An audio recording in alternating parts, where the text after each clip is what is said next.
we've come to our last speaker for this forum. Our last speaker had a problem this morning. Should she wear light black or dark black? She's the voice that tells us whether we're going to take an hour to get home or more than an hour. She actually was a normal radio DJ right in the beginning, but she's now become the radio traffic report icon.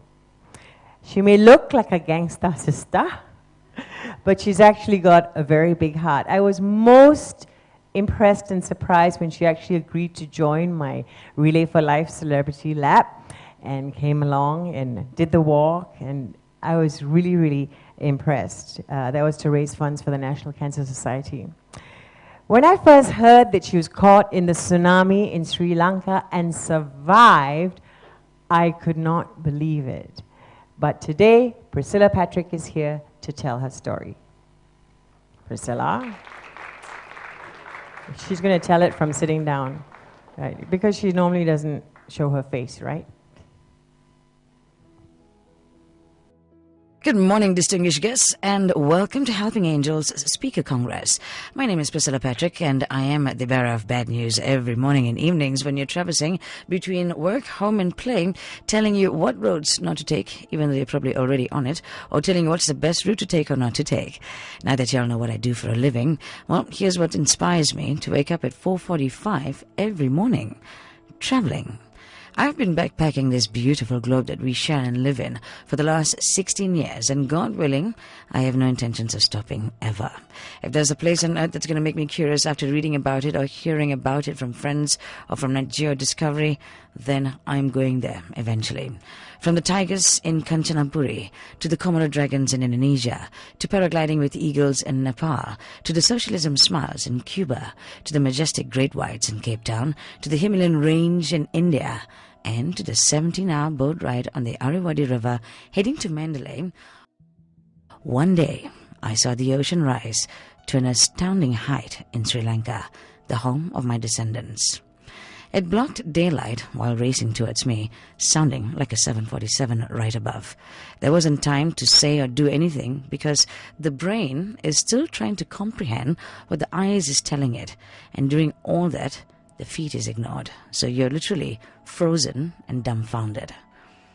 Within a minute, nails from the wooden flooring of the chalet were popping out, while the bed and cupboard simply crumbled to pieces.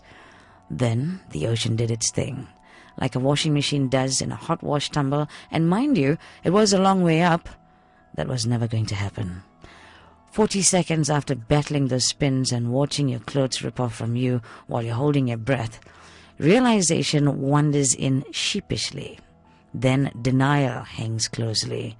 Then reality sinks in, but then denial tries again to invade, but now fear has moved in because you finally understand the term Catch-22 and what it really means. You breathe, you die. You don't breathe, you die. So while you're enveloped and sealed in fear, acceptance becomes a battle. Your eyes close automatically, and everything beautiful and important to you flashes by. Then, without a choice, you surrender, and you breathe water. That day, it was known somewhere that it wasn't going to be my end. It was for nearly 500,000 other souls from around the globe. The impact of the 2004 Asian tsunami was so huge that everyone either knows someone or of someone who either witnessed or survived it. Today, you're one of them. On that day, I witnessed miracles and humanity of an unheard or unseen level, for me at least.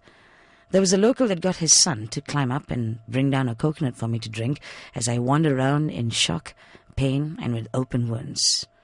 Then there was a foreigner that offered me some clothes as I had lost everything, or so I thought. Other locals and foreigners that were not involved were offering their phones, their food, their clothes, their medic supplies, and their expertise. Then about 4 hours later, a local walks up and asks my friend and I if this was still my padlocked backpack in his left hand. And I said, "Yes, how did you know and where did you find it?" He said, "In my living room, madam. And Buddha tell me it's yours. showing me a Buddha figurine clutched in his right palm. Now his home was 4 kilometers inland from where my now missing chalet used to be. Think about it. After finding a way in, my backpack still contained my now very drenched wallet, plane ticket and passport, everything I needed to get home. Later that evening, a foreigner married to a local offered us 5 survivors of various nationalities his colonial home as he headed for his in-laws. Amidst the eerie silence in the night, you noticed the lack of blaring horns of buses along the now very dark coast that was missing all its night fishing boats. The caretaker brings us 2 big plates of plain fried rice with dal. It was one of the finest meals that no money could buy, and it was one of the tastiest meals I've had. I still remember the smell of that meal and the smells to come. The next morning, the ocean looked like nothing ever happened. Then the cries and the wailing and the stench hits you.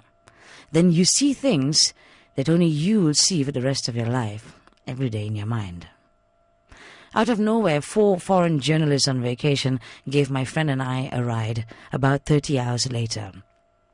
It was an 11-hour ride that normally was 4 by road to Colombo, but this time it was through a bit of forest with truckloads of coffins passing by and white flags to signify death, at least along the first hour of the journey, but the stench follows you for miles up ahead. Almost a year later, I decided I was ready to give back personally. So 100,000 Sri Lanka rupees later, which was generously donated by friends, when I told them of my intentions of going back, there I was back at the same location where it happened for me. Since my chalet wasn't there anymore, I stayed in a room upstairs of the landlord's bungalow. Keyword here is upstairs, yeah? And I looked at my tsunami path every day. I now had new memories of Sri Lanka. On Boxing Day 2005, about 50 families along the coast of where I stayed received gas cookers and kettles from my friends and I. We couldn't replace their loss, but now they could have warm meals and hot drinks easier. Thank you, Sri Lanka. Then Japan happened. And finally, the world, thanks to technology, understood the power of nature. Finally, everyone understood about 2004 and its fatalities in Indonesia, Thailand, Sri Lanka, India, Malaysia, Myanmar, Bangladesh, Somalia, and the Maldives. To the people of Japan, I'm truly sorry for your loss, and I salute you for the calmness, the perseverance, the patience, the strength, and the discipline you displayed to every soul when your world went out of control for a while. You taught us humanity, kindness, and honesty in the last year.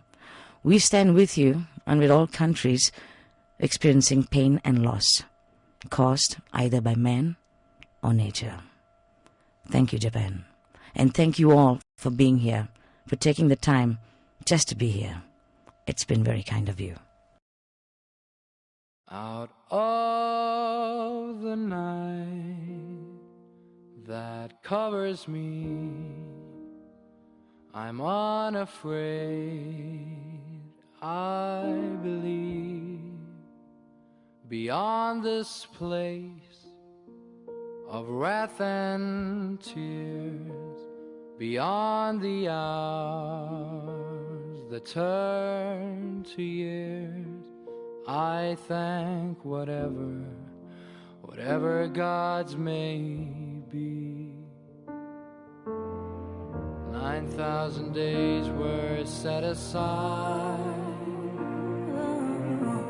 9,000 days of destiny, 9,000 days to thank gods wherever they may be.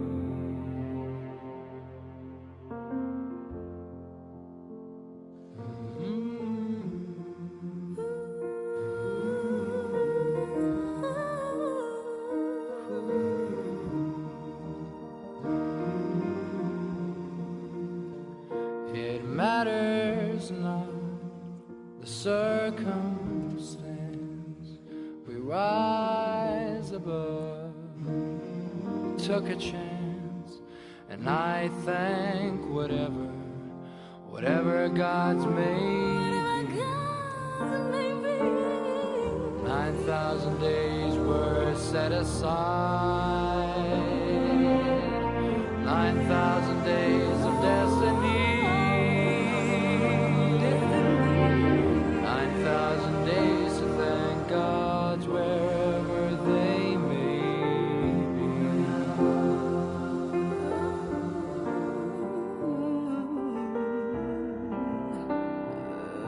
Whoa, a broken heart that turned to stone can break a man, but not his soul.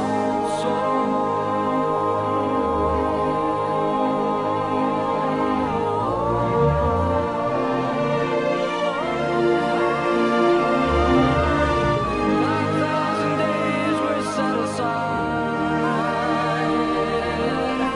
9,000 days of destiny.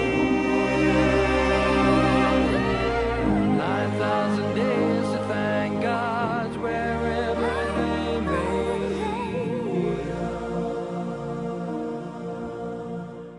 And I thank whatever God's may be.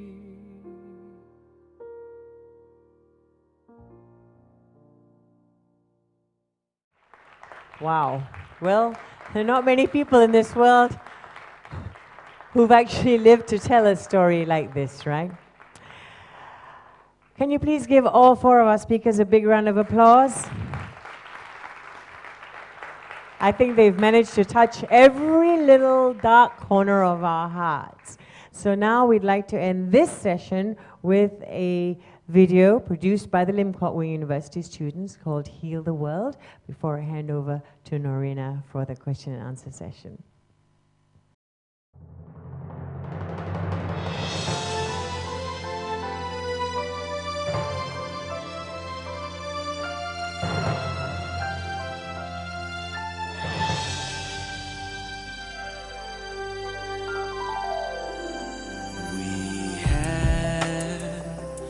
Only one life, let's live it in harmony.